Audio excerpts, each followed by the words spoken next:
you mentioned critical race theory a couple times. This is a parent-led backlash at the grassroots level. It's manufactured. No, and it's completely... And then sort of elected seems to officials have been lit. The fire was lit. I disagree. Yeah. I think it started because parents have had it with the education bureaucracy after COVID. School board meetings being showing up en masse and yelling at school board members. All of this is sort of a tactic, and it's being left up on by national organizations from the Heritage Foundation. Hi everyone, it's Congresswoman Alexandria Ocasio-Cortez. And Congressman Seth Moulton. It's great to be here at Union Station, and we're here to talk about high-speed rail. Yeah. They were saying, there's people on YouTube right now that get more views than this show. This is because the market is spoken. Right. And your show's terrible. Brian Stelter talking to the press secretary saying, what are we doing wrong? What are we doing wrong? Like, hey, you're supposed to be a journalist. Yeah, a lot of people are supposed to be things, and they are not acting like them these days. If there's anything, we have noticed that. What's so amazing is this media cut we have as well with, what is her name? Brandy Zadronsky of NBC. Amazing how media members for big corporations are kvetching at the idea of people going out and doing journalism. It's amazing for her to want to hamstring journalists and for her to shine a spotlight on people using Freedom of Information Act procedures to get information from the government and other institutions is precisely antithetical to the spirit of journalism. If you don't want to do that anymore, well, then you're no longer in journalism. Right, and it's almost like a weird form of gatekeeping, like, we're the journalists. We're special. We have the responsibility. We know when to use these things and when not to. These little peon citizens, that's different. They shouldn't be able to use the FOIA, the Freedom of Information Act. They shouldn't be able to make public records requests of their local governments.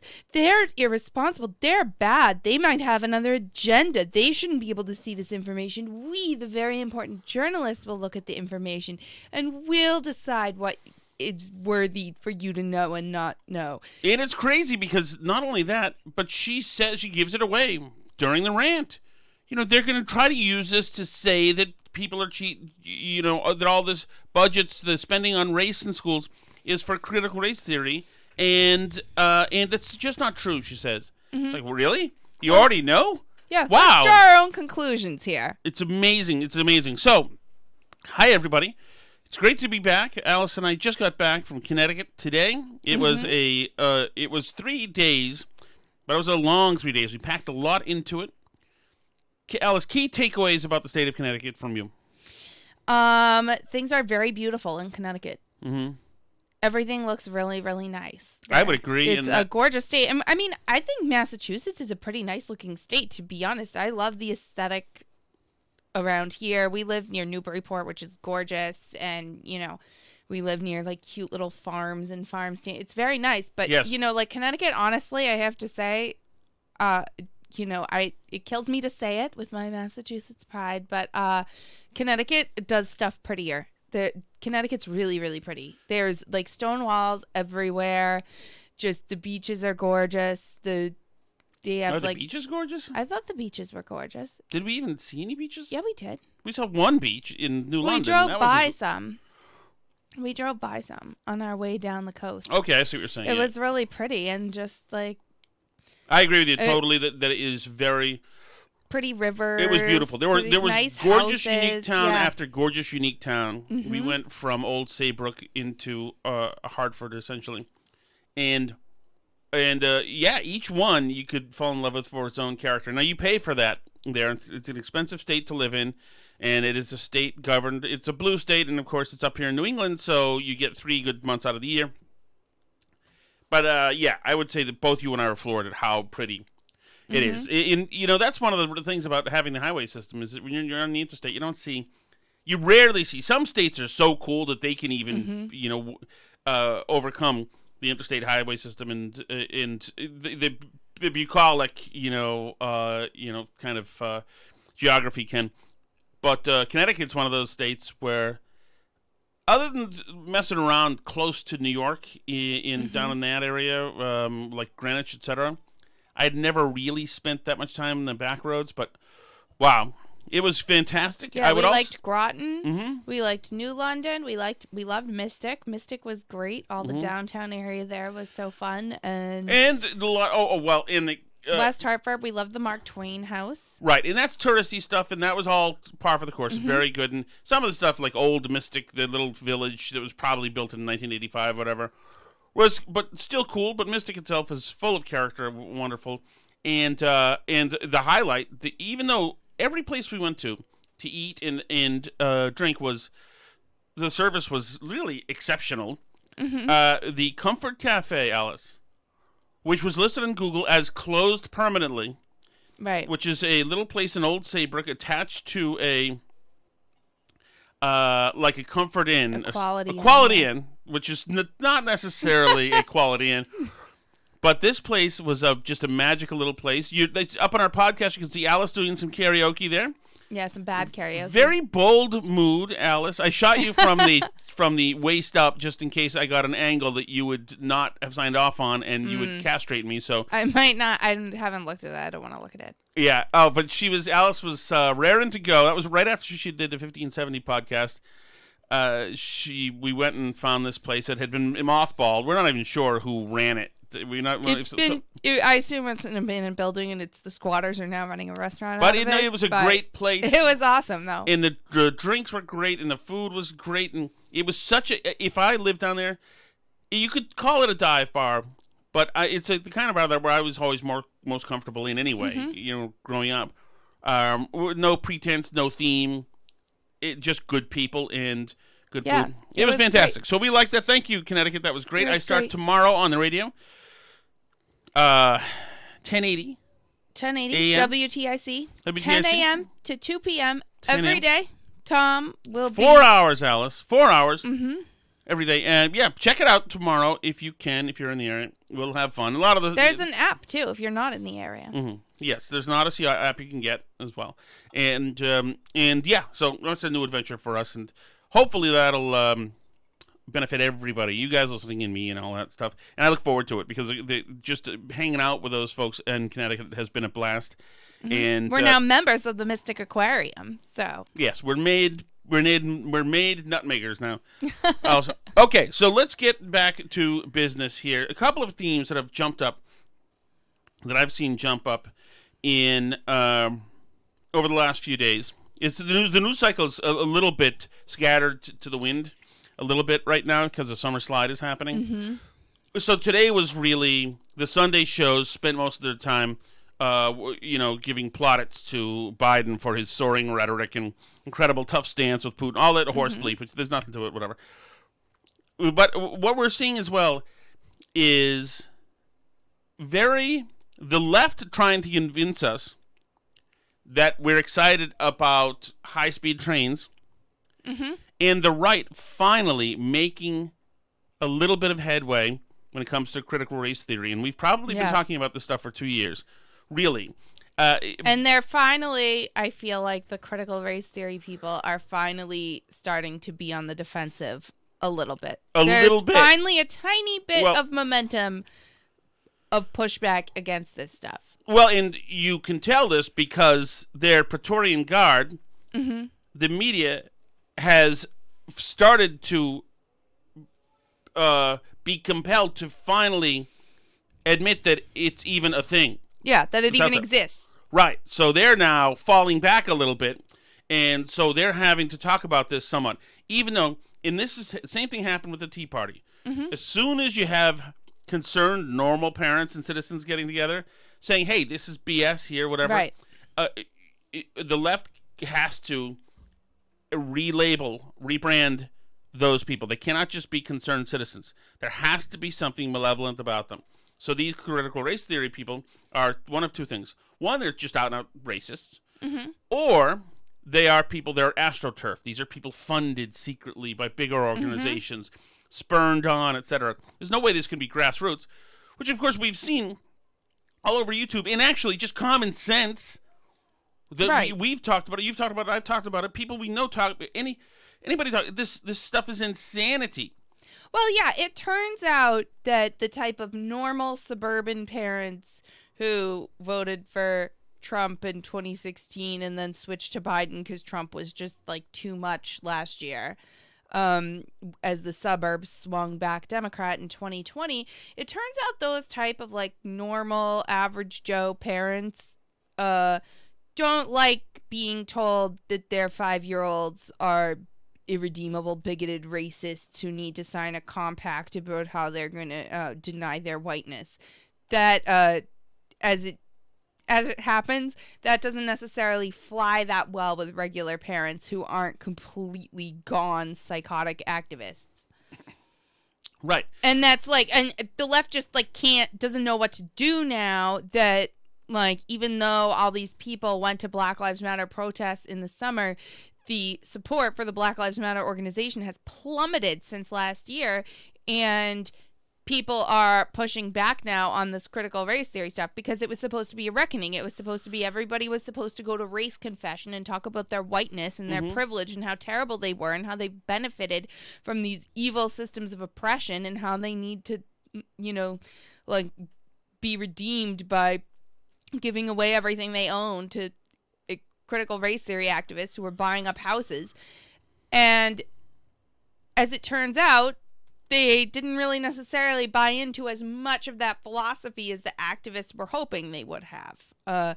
You know, they were not a fan of the kneeling on the neck video and that whole thing, and so they showed up for that. But then when you start trying to tell their kindergartner that they're a white supremacist, then you're going to start to run into problems with some of those people. And that's in the grassroots level right here. Right.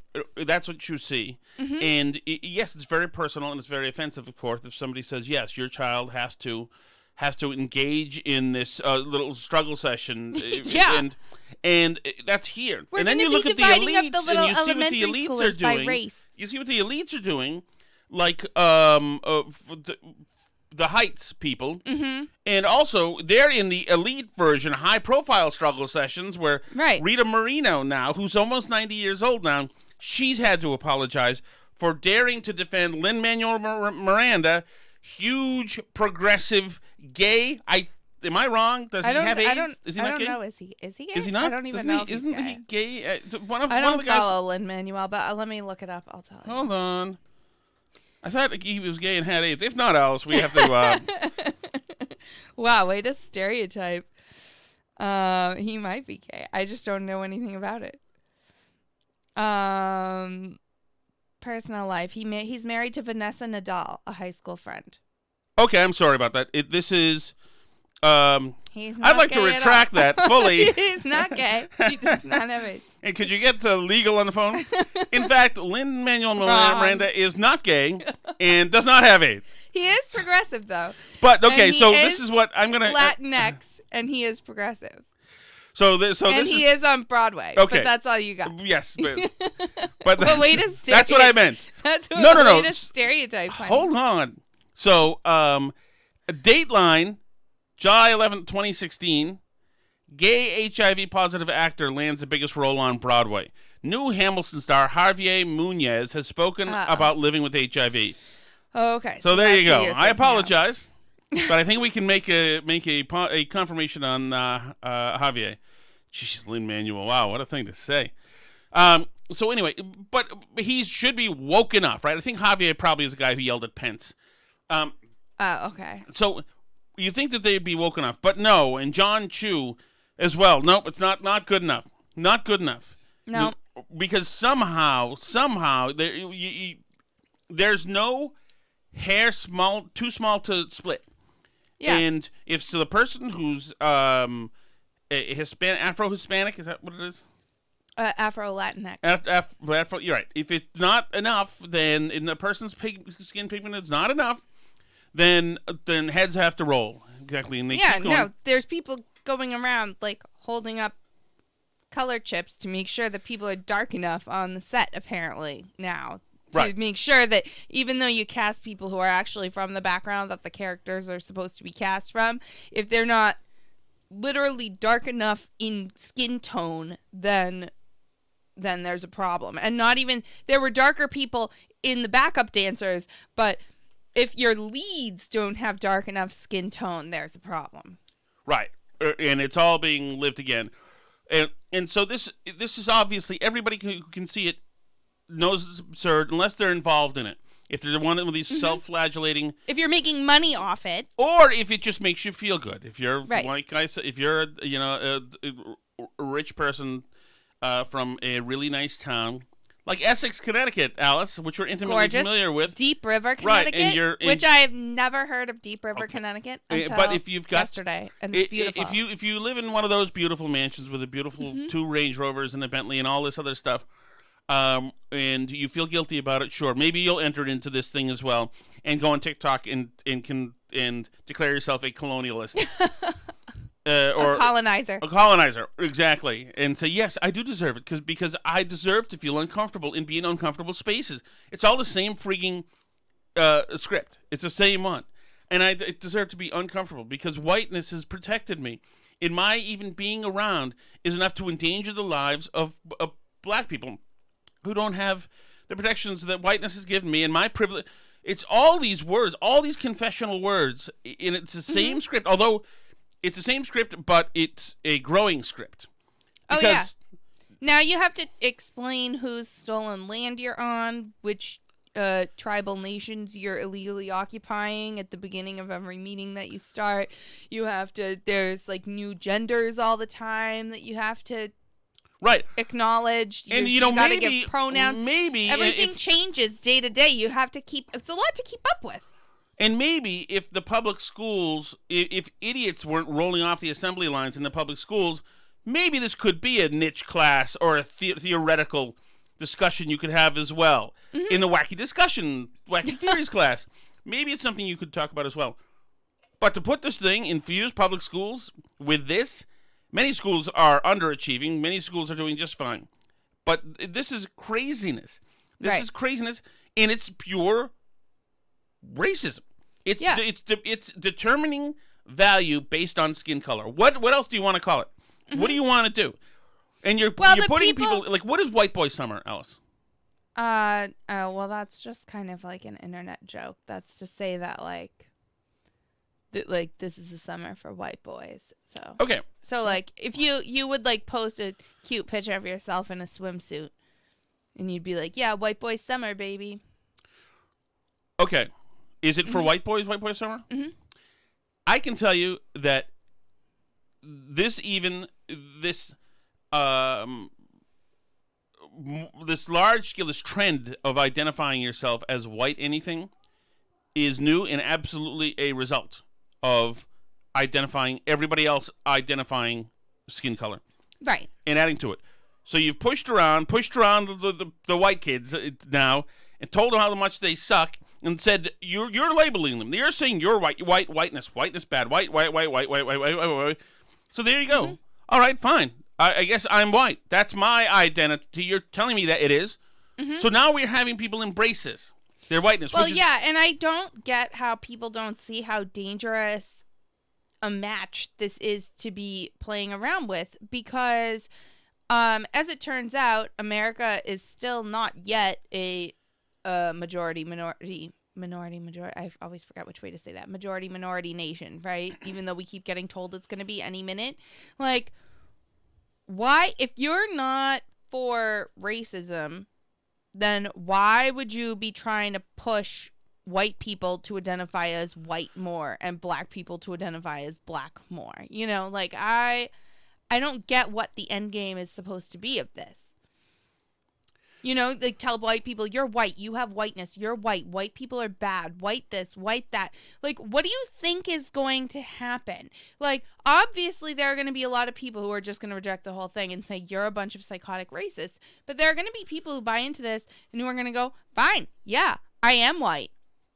What about it? Being white is great. And then those people are going to go down a path that you don't want them to go down, because the radicalizing people into being into their ethnic group is not a great road to go down. Like, we've seen Right. that road historically, and it's not a healthy one. And there's still, as it turns out, like, more white people than a lot of other ethnic groups in this country. And I don't know why you would give the currently extremely small number of white supremacists in this country any freaking oxygen by going around telling little kids that they're white and they should identify more with being white and think about more about how they're white and how they're so white and whiteness, white. And, like, why would you do that if you don't want to empower freaking Richard Spencer and Identity Europa and these trash people? Like, I don't get it. Like, Right. what do you think you're doing when you do this? It's so stupid and short-sighted. I don't get it. I just don't get it. Yes. Along with that, just like when we had Jennifer Ho, when we talked about her as well. You know, when you talk about all this violence that's happening against Asians suddenly, stop Asian hate, violence against Asians, and by and large, it's not white people doing it. But she said Right. it doesn't matter, even if it's a black person who does it. It's white rage and white Our violence. whiteness infected the air and caused the black people to do it. Like, Right, and I listened to Face the Nation today, and they talked about, they had one of the virologists on talking about the new strand could be, what's the new strand called? it's either called the Delta variant or the India variant. Delta variant. It's not the India variant, Alice. Not cool. The Delta variant, and saying still there's reluctance to get vaccines out. And at this point, by the way, it's pretty much saturated. The people who aren't going to get it aren't going to get the vaccine. We're done. Everybody who wants one can get one now. Only That's so it. many lotteries, can you throw out there? Oh, that reminds me. Yes, we do have to sign up starting July 1. We can sign up. We can each have like 5 chances to win $1 million or something. Oh, even though we already got it? Yeah. It's just nice. you have to sign up Oh, that to would be be nice. included as long as you're vaccinated. You can. So, but I listened to this TV rap about it today and saying in Georgia, for instance, they still can't seem to get enough people vaccinated, even though they're going into where the people are. Meet them where they are, else. And they can't do it. And at the end of it, they've done ads on Deadliest Catch. At the very end of it, they say, but a big population in Georgia still remains unvaccinated. The biggest 2 groups who are unvaccinated are people of color and people identifying as white conservatives. Now, Alice, why did they give us the biggest 2 groups? Because they didn't just want to say that people of color didn't want to get vaccinated. Right. So, and because why would people of color not trust them? The government's always been so great for people of color in this country. Jeez, I don't know. Right, and isn't that interesting? At one hand, wall-to-wall Tulsa massacre, the end of Black Wall Street. On the other hand, trust us this time. Yeah, I know, sure. We actually, we practiced bombing you from the skies in 1921, but so... that may be apocryphal. There might not have been any bombing. Alice? Might be You're already in trouble. That piece of it might be apocryphal. There's little historical evidence of that. Okay. I'll asterisk. Lin Manuel Miranda is not gay and does not have AIDS, and the bombing might not have happened. All right, it's going to be a busy show notes today.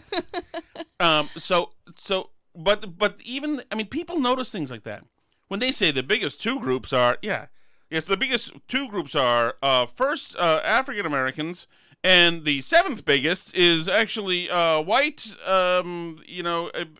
Baptists. Okay.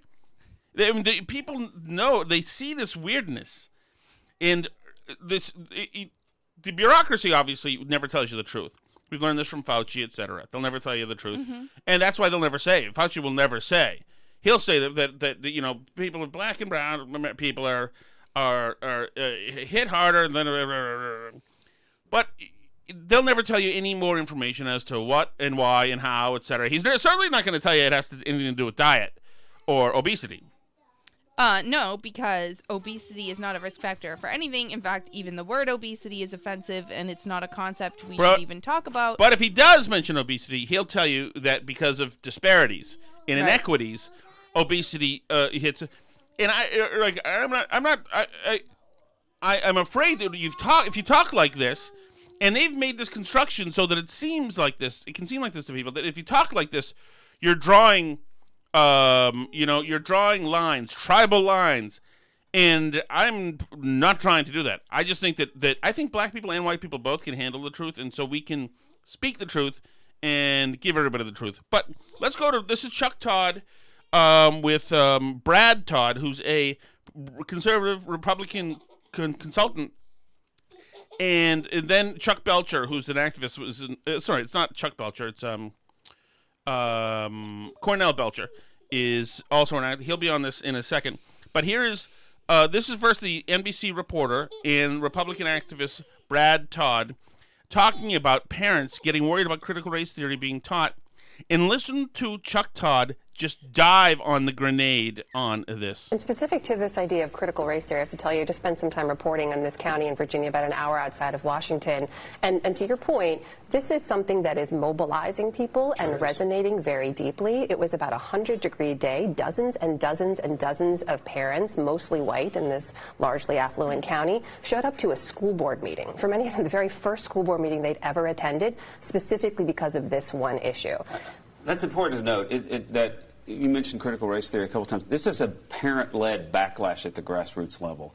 No, hold on. Here comes Chuck Todd to stomp this out. And it's manufactured. No, and it's completely. And then sort of elected seems to officials have been lit. The fire up. was lit. I disagree. Yeah. I think it started because parents. The fire was lit, right? Nobody could really have a problem with this, right? The fire was lit. Have had it with the education bureaucracy after COVID.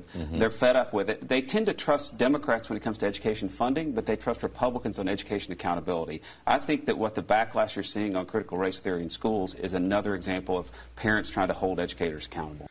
Now, we had this even in, like 6 or 7 years ago, even in progressive wannabe boutique city Melrose, where we used to live, Massachusetts. Yep. When they brought in these critical race theory people to explain, to tell the students how racist they were, and the students were to declare that they were racist, and they didn't, right? Some of them didn't, and that was considered a civil rights Oh, yeah, infraction. there was like a whole thing about it that some people didn't want to say that they were racist. And that was the problem, right? So then the state has to come and audit them for civil rights violations, yeah. which is freaking crazy, which is why this is all insane. But here's Cornell Belcher now. This is his retort to what was just said. It's coordinated, it's aggressive, it's intentional, right? This is part of the tribalism play. It's not just parents who don't want their kids to have to, undergo public struggle sessions in their classrooms and sign an anti-whiteness compact. Right, to say that I am crazy implicitly racist no matter what. And I can never not be racist no matter what. And because of my whiteness, I will always have, and I have to put work in, and I have to do this, and I have to, this craziness, and the idea that this guy's thinking, well, he's just probably a con artist, but thinking that, nobody would organically have a problem with that. Of course, it's human nature. Imagine subjugating any kid in any class in any way like that. Declare that you're lesser than right now. Declare that you're lesser than right now. Imagine. I maintain that a lot of these teachers and people, they're just sick people that like to lord it over little kids because they're bigger and the kids are smaller and they can. I think that there's a weird hashtag not all teachers, just as a disclaimer, but I think there are people that are really into this stuff that just like the power play over little kids. I think there's no doubt about that, and that manifests itself in other ways as well. Some more perverse than others. Critical race theory is yet another tool in the racial tribal boogeyman's toolbox to drive and inflame tribalism, which Republicans think. This is great because they didn't infuse all this BS. Right. They didn't ask to be called. They didn't ask for Cornell Belcher to go in and call them all racists and say that they're pigmentifying them totally. They didn't want that trouble. It's this guy, these Marxist bigots, critical race theory and intersectionality evangelists who started the trouble and then complained. Look at, well, obviously what they're doing is they're trying to create division and tribalism so that the Republicans can scare people into voting for another monster racist like Trump, which is not. They didn't start it here. This is like Palestine just saying, I can't believe it. Israel's attacking us. Well, right. Because what happened right before that? Right. Let's go back. So they just look at the response, because you got these people in Loudoun County, Virginia, who are saying, "Leave my kid alone and do your damn jobs," and they're thinking, and how, by the way, how like totally elitist as well. Shut up, stop it. No, this isn't for you to make your complaints known, townspeople. What do you know? Well, yeah, there's a whole bunch of psychos that run the schools, not so much like the teachers in the classrooms, but people who think that because they run the schools, they own your kid. And they forget that the parents that pay all the property taxes also get some say in what happens in the school buildings, because without the people who are paying all the taxes that go into paying all your salaries, there is no thing for you to run. Like, we give you money so that you can educate our kids. It's not now you just do whatever you want to my kid.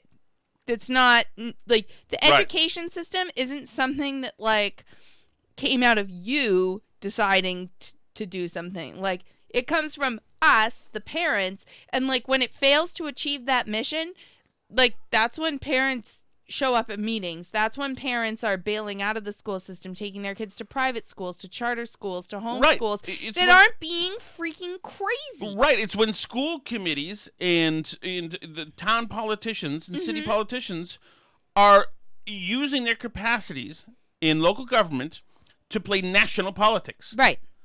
Completely. You know, if you're spending your time making yourself a sanctuary city, Wakefield, Massachusetts, or whatever small town you are, then you're wasting time, and you're not doing what you're supposed to be doing.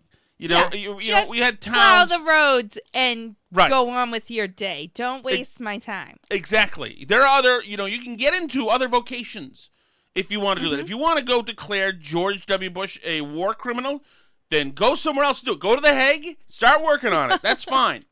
But it's not supposed to be, we'll go back to Essex, Connecticut. Or what's the one you said? Deep River, Connecticut. It's not the town council there that should be wasting their time doing that. They should be making sure that stuff is plowed, like you said, and build a sidewalk or two. Thinks helps them in elections. This is Trump 2.0. This is a continuation of this, right? Critical race theory is an arcane sort of ideal. Why is it front and center right now? The same reason that Mitch McConnell attacked Stacey Abrams when she came out for the voting bill. It is racial. It is tribalism. We've seen it grow under Trump, and this is. That is horse bleep. Yeah. No, it's the same thing as the trans stuff. They're like, why is Tucker Carlson obsessed with transgender women in sports? This is crazy. He talks about it all the time. He's just a bigot. He's just come up with this and decided. Like, no, he's doing this because you guys decided you were going to force transgender girls into everybody else's girls' sports. That was something you did. You guys have decided to hold these freaking crazy racist seminars and meetings in everybody's work and schools, and people are reacting to it, and you're like, why did you come up with all this critical race theory? So where is this coming from? No, it's coming from you. You started it. Exactly. It's so crazy. Like, exactly. It's this the guy worst gaslighting. Right. This guy and people like him built the Trump campaign. Right. Critical race theory is just this obscure legal theory that's taught in graduate studies. Nobody's teaching children critical race theory. Psychotic people. Oh, totally. In this guy and critical race theory people, they go in and say, hey, your kids are implicitly racist. Their whiteness is violence upon everybody else. It was then and it is now. They'll never not be racist. They should always be made to feel uncomfortable. Talking about your kid who's got his own universe of problems and challenges like these families do. And these families are saying, what the hell are you talking about? Go to hell. And then Mitt Romney is saying, well, I think we should have measured discussions on the history of race, et cetera. And they're saying, wait a second, you're not good enough to work on my behalf for this. Then you have Trump saying, this is all horse shit, go to hell. And they say, goddamn right, I'm following that guy. And it's not because he's a genius. It's because he has a little bit of freaking common sense. Right. That's what it is. And temerity to, stand up to some of this stuff. Whereas, and like, whereas, like, regular Republicans historically have been, like, allergic to being called racist. Right. They, like, freak out if you call them racist. They're like, no, I'm not racist. I love black people. They're great. And then they get told they're more racist for loving black people. Exactly. And then they're like, oh my God, no, yes, I guess you're right. Maybe I should do Robin DiAngelo's struggle session course. That's important. Yeah. No, like, you just have to not be afraid to get called these names. Like, Trump wasn't afraid to get called the names. And, like, and go on with your day, because they're calling everybody racist. Tanning is racist. This is racist. That's racist. They just throw it out there. It doesn't mean anything. They can call you racist all day long. And, like, Trump understood that. Fortunately, there's some people now who seem to understand this. Ron DeSantis seems to understand this. There's some other people out there. But you have to be, if you say the common sense thing now on the right, as a politician, if you say it inartfully like Trump did, which is one of the reasons people loved him, because he talked like people, right? Then you have to be there while they throw the fireballs, the canceling fireballs, that your political career is over, fireballs, and you have to be able to stand tall and walk right past them and not give a damn. But it is the exceptional politician who can do that. And what we've noticed, probably seen by Trump, evidenced by Trump, is that the personality that can withstand that is probably the personality whose bedside manner might be a little lacking at some point. Well, I mean, this is true. I've made this observation before, but, like, a lot of people that I know who are in politics, like, you have to have such a thick skin, because people are going to, even if you run for freaking school committee, people are going to say such terrible things about you that it's going to be, like, awful. You know, like, I think that, like, a normal, well-adjusted, regular person, like, just can't deal with that. Anybody who is going to be successful in politics has to have a little bit of, like, some kind of, like, semi-narcissistic tendencies, because you have to, like, just think highly enough of yourself to brush off people freaking hating you and saying awful things about you, which, like, I mean, it sucks that our politics is that way, but, like, it's going to happen. If you run for anything, especially, like, if you're in a blue state as a Republican, which is maybe why I've seen so much of this, but, like, people are just vicious and terrible, especially if you're a woman. Like, look what happened to Sarah Palin. People were horrific to her. And, like, in order to be able to deal with that, you have to be kind of crazy. Like, I just think you have to, like, love yourself enough and have, like, a certain amount of disregard for other people's opinions and for other people, and disdain for other people in general, especially people who don't like you, that you, like, have to be kind of crazy in order to be successful at it, because otherwise you'd, like, go home and cry every day. I don't know what you would do. Absolutely. Part and parcel of it, and they think this helps ignite their base. There's no way this is not grassroots, and Brad, you know this is organized and is being paid for. But, you know, actually, we're not very good at organizing or anything on our side. Like, you all are better than us. Yeah, I don't know that that's true. So, on a related note, here's Brandy Zadronsky of NBC News talking about the problematic use of FOIAs, as we mentioned earlier. These are the Freedom of Information Act requests, where you can request from public institutions information. And usually, sometimes it costs you a lot of money. Always, they drag it on. So if they say our policy is that it takes between 15 to 20 weeks, it'll take 20 weeks. Yes. Good. So FOIA is like the federal one, but lots of states have these public records laws, and they're hugely useful to everybody from local reporters to local activists to just regular people who want answers on stuff. Like, we have laws that our government doesn't just act with impunity and in darkness. Like, we're allowed to see what they're doing because we're paying their salaries. Right.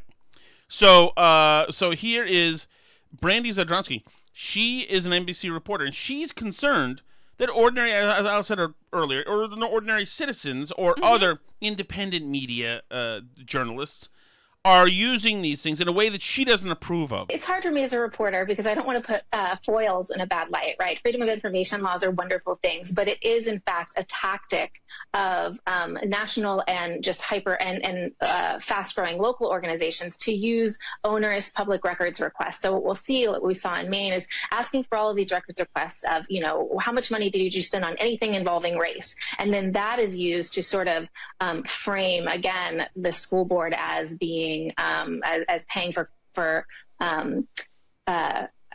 CRT, which again is just not the case. How the hell did she know? How does she know which ones are the case? No, it's just not. They're not using that. Well, if there's all these onerous public record requests and all this onerous information that they have to come up with, then apparently some people have worked through it and found that that is the case. Yeah. I mean, I'm of the opinion that all this stuff should just be, like, on the internet. Like, you should be able to look through the superintendent of schools' emails, like, as soon as they're sent. Like, why should I even have to request it? I totally agree with you. I should have, like, open access to your school inbox. It should just be there. I totally agree with you, because if there's a FOIA request sent and it's asking for, you know, let's say number of times the cops attended fundraisers or whatever, it's whatever it is, then, and they've got 14 weeks to get back to you, then they've got 14 weeks to build a defense, right? Among other things, and create new evidence that could absolve them. Or I'm not. It's not. I don't mention the police for any particular reason. And so that's what happened there. In Nevada, we saw. That's what happened there. Yep, there was none there. There was no critical race theory there in Maine. There's just none. Horse bleep. Please, these schools, the curriculum is what it is. Right. The 1619 Project is making its way into schools. They can say it's not, but it is. Well, and they tell on themselves, because, like, look at that Texas law that I read a bunch of the other day. It's saying stuff like, you can't teach kids that one race is inherently better than another.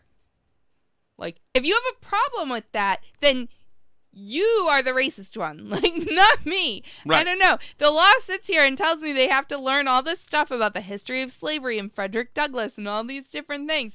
And then it says that you can't teach kids one race is better than another. And they're like, oh, this is terrible. They're not letting us teach about racism. No, they're not letting you teach racism. Like, that's you. You're the racist one. Right. I don't, like, there's... Again, this local group called Nevada Family Alliance, who is really known for trying to get drag queen story hour stopped at the local libraries. Can you imagine that? How could that be organic? How dare they? They don't want you know, small children, toddlers, to be around people dressed like harlots. You know, over the top, inappropriate. Teaching children twerking and every other crazy thing. How dare they? Oh my God, they want that stuff. Do you see? That's what they were trying to do. They've got a track record of hate. And now one activist there told me that this was the opportunity she had been waiting for. So she files these onerous FOIA requests, gets them, and then translates them in a way that's just not correct or accurate, in a way to suggest that, again, the school board is coming from your children and teachers are specifically teaching white kindergartners, that they're somehow oppressors. It's just not really true. So, well, I haven't heard you, Brandy, cite how it's not true. It's just not true. It's just not really happening. Mm-hmm. It's just not true. Listen, dumbass, I haven't seen a piece of proof of how it's just not true. Mm-hmm. You can't seem to, but no, they're getting these onerous requests. Really, it's tough on. Why is the journalist protecting the institution? Right, yeah. The journalist is supposed to scrutinize the institution and give a damn if it's onerous. Sorry to make this hard for you. We're supposed to comfort the comfortable, right? Right. It's incredible. It's You know what bothers me about dummies like Brandy Zadronsky at NBC? What, honey?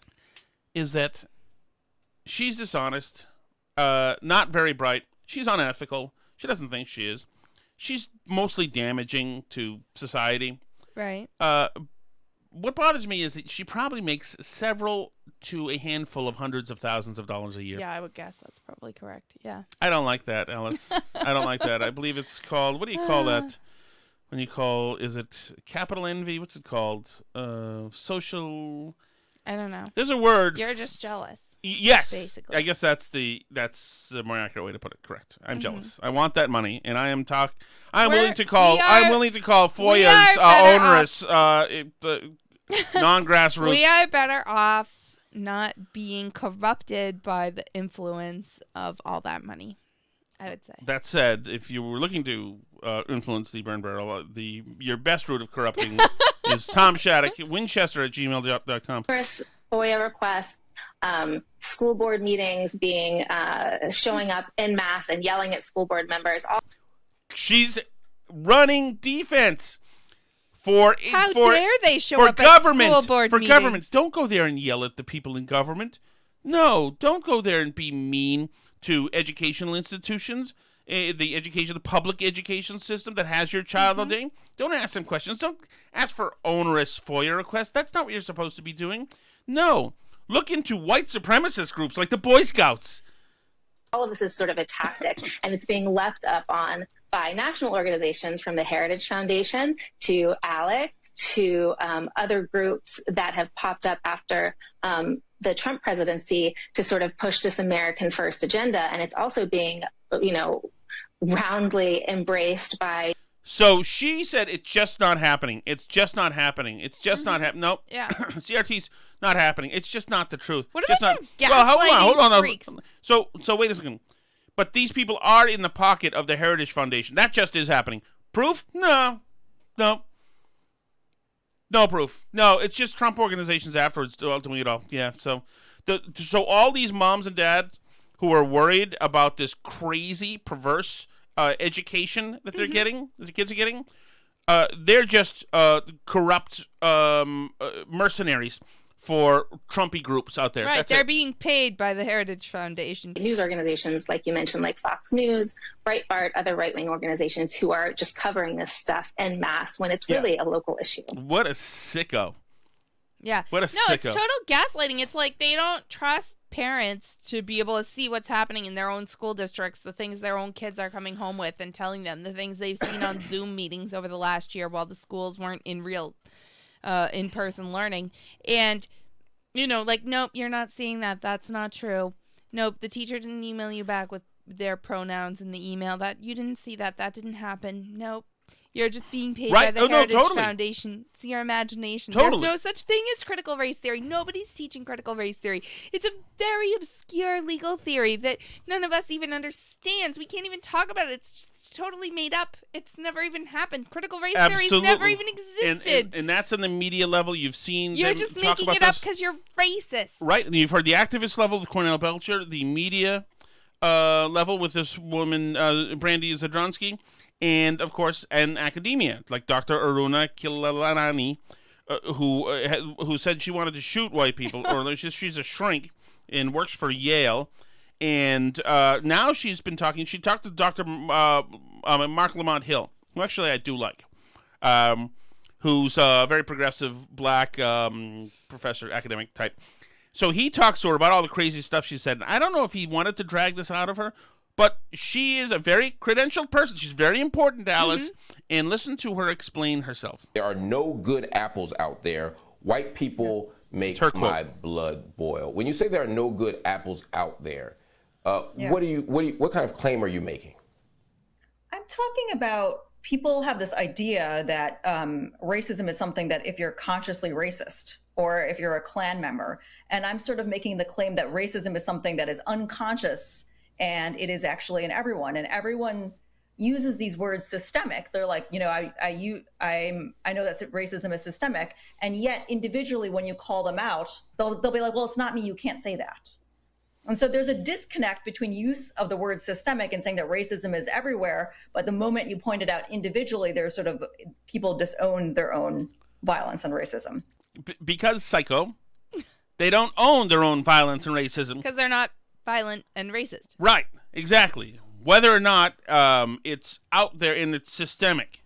Would it be fair to say, based on your expertise, that white people are psychopathic? Here we go, Mark. I think so. Yeah. I mean, I think that there's many laws. She is a shrink. She helps people, in quotes, for a living. She teaches at Yale. That, and I didn't get to that part because what I delivered was only part of a first series of talks. But the level of lying that white people do that has started since colonialism, we're just used to it. Okay, so this is the same woman who earlier said this in one of these talks. 6 Asian women were murdered, and all white people kind of sound the same because they think Asian racism just started with Corona. It was about sex.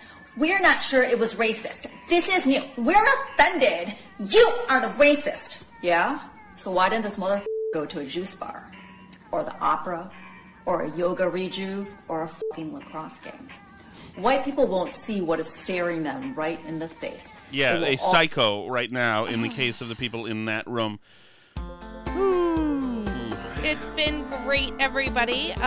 You can find us on Twitter at Burn Barrel Pod, Facebook.com/Burn Barrel Podcast, BurnBarrelPodcast.com, BurnBarrelPodcast@gmail.com, on YouTube, Tom Shattuck's Burn Barrel, Gab and Parler, Burn Barrel Podcast. You can also check us out on Patreon. We're going to hop over there for a little bit of extra show today. That's patreon.com/burnbarrel, or on Locals, that is burnbarrel.locals.com. We'll see you on those other places. Love you, everybody.